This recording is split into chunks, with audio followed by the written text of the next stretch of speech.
Hi guys, welcome to Richard Cabile YouTube channel, and to this video, I will teach you how to turn on or off rotate to landscape mode in your Samsung Galaxy A02.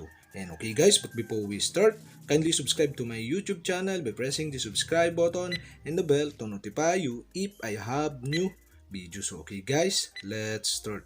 Okay guys, you all have to do is press and hold on screen your Samsung Galaxy A02 to see the home screen settings below. Okay, click home screen settings.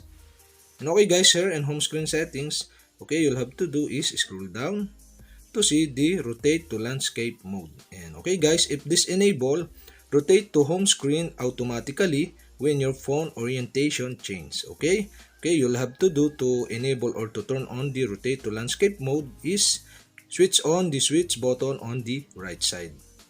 And okay guys, now your Samsung Galaxy A02 is enabled to rotate to landscape mode. And okay guys, we can try it to see what happened. Okay. If your phone is in landscape mode, okay, you can see on the upper right side of your screen, okay, the landscape mode. Okay, you'll have to do is press or click the upper right side on your screen to landscape your Samsung Galaxy A02.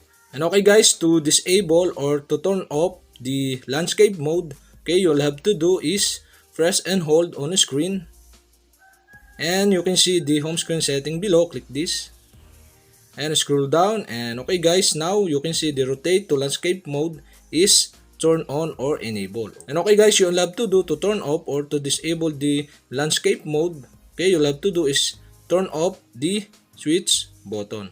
And okay guys, that's it. Your phone or your Samsung Galaxy A02 is turn off or disable the landscape mode. And okay guys, that's it. And if you have a question, kindly comment below. And don't forget to hit the subscribe button and the bell to notify you if I have new videos. Okay guys, thank you for watching.